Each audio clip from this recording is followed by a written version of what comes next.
November ಕ್ರಾಂತಿ ಬಗ್ಗೆ ಮಾಜಿ ಸಿಎಂ ಶೆಟ್ಟರ್ ರಿಯಾಕ್ಟ್ ಮಾಡಿದ್ದಾರೆ. ಸಿಎಂ ಕುರ್ಚಿಗಾಗಿ ಕಾಂಗ್ರೆಸ್ನಲ್ಲಿ ಫೈಟ್ ನಡೀತಾ ಇದೆ. ಸಿದ್ದು ಡಿಕೆ ನಡುವೆ ಆಂತರಿಕ ಫೈಟ್ ಜೋರಾಗಿದೆ. 5 ವರ್ಷ ಸಿಎಂ ಆಗಿರ್ತೇನೆ ಅಂತ ಸಿದ್ದು ಹೇಳಿದ್ದಾರೆ. ಡಿಕೆಶಿ ಸಿಎಂ ಆಗಬಾರ್ದು ಅಂತ ಷಡ್ಯಂತ್ರ ನಡೀತಾ ಇದೆ ಅಂತ ಚಾಮರಾಜನಗರದಲ್ಲಿ ಸಂಸದ ಜಗದೀಶ್ ಶೆಟ್ಟರ್ ಹೇಳಿಕೆಯನ್ನ ನೀಡಿದ್ದಾರೆ. ಇನ್ನೊಂದು ಕಡೆ ಆರ್ಎಸ್ಎಸ್ ಪಥಸಂಚಲನ ವಿವಾದ ವಿಚಾರಕ್ಕೆ ಸಂಬಂಧಪಟ್ಟಂತೆಯೂ ಕೂಡ ರಿಯಾಕ್ಟ್ ಮಾಡಿದ್ದಾರೆ. 100 ವರ್ಷದಿಂದ ಆರ್ಎಸ್ಎಸ್ ಪಥಸಂಚಲನ ನಡೆದು ಬಂದಿದೆ.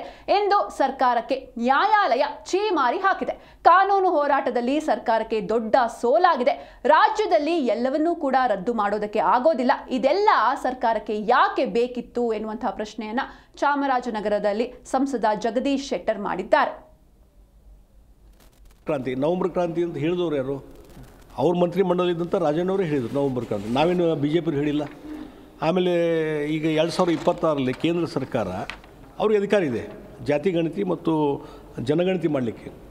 ಈಗ ತಾಬೋಡ್ತೋಬಾಡಾಗಿ ಒಂದು ತಿಂಗಳಲ್ಲಿ ಎಲ್ಲ ಜಾತಿ ಗಣತಿ ಮಾಡಲಿಕ್ಕೆ ಯಾಕೆ ಮಾಡಿದ್ರು? 450 ಕೋಟಿ ವೇಸ್ಟ್ ಮಾಡ್ತಿದ್ದಾರೆ. ವೇಸ್ಟ್ ಹಣ, ಜನರ ಹಣ ಅದನ್ನು ವೇಸ್ಟ್ ಮಾಡಿದರು. ಅದು ಸರಿಯಾಗಿ ಪರ್ಫೆಕ್ಟಾಗಿ ಜಾತಿ ಗಣತಿ ಆಗಲಿಲ್ಲ. ಈ ರೀತಿ ಜನರ ಮೈಂಡನ್ನು ಡೈವರ್ಟ್ ಮಾಡುವಂಥದ್ದು. ಮತ್ತು ಇದರ ಜೊತೆಗೆ ಇತ್ತೀಚೆಗೆ ಏನು ಗೊಂದಲ ಚಾಲು ಮಾಡಿದರು? RSS ಟೀಕೆ. ಸಿದ್ದರಾಮಯ್ಯ 5 ವರ್ಷ ಮುಖ್ಯಮಂತ್ರಿ ಇದ್ದಾಗ RSS ಬಗ್ಗೆ ಮಾತಾಡಲಿಲ್ಲ. ಈಗ 2.5 ವರ್ಷ ಆಯಿತು, ಇಲ್ಲಿವರೆಗೆ RSS ಮಾತಾಡಲಿಲ್ಲ. ಆವಾಗೂ ರೂಟ್ ಮಾರ್ಚ್ ಆಗಿದ್ದಾವೆ.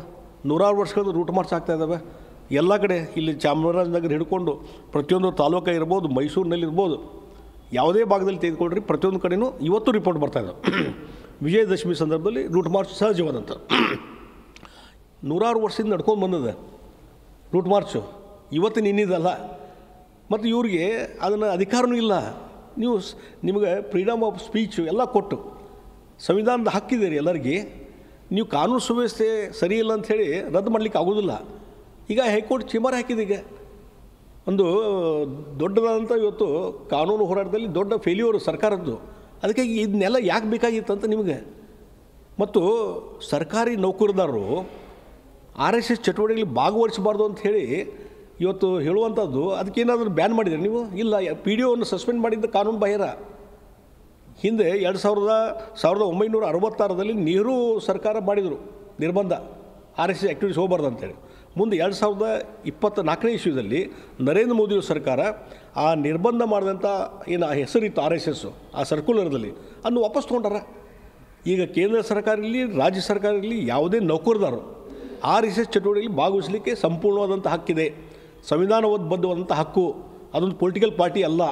ಅದೊಂದು ಸಾಂಸ್ಕೃತಿಕ ಮತ್ತು ದೇಶಭಕ್ತಿಯನ್ನು ಸಂಘಟನೆ ಮಾಡುವಂಥದ್ದು, ಕಮ್ಯುನಿಟಿ ಸಂಘಟನೆ ಮಾಡುವಂಥ ಒಂದು ಸಂಘಟನೆ. ಹೀಗಾಗಿ ಅದು ಪೊಲಿಟಿಕಲ್ ಪಾರ್ಟಿ ಅಲ್ಲ.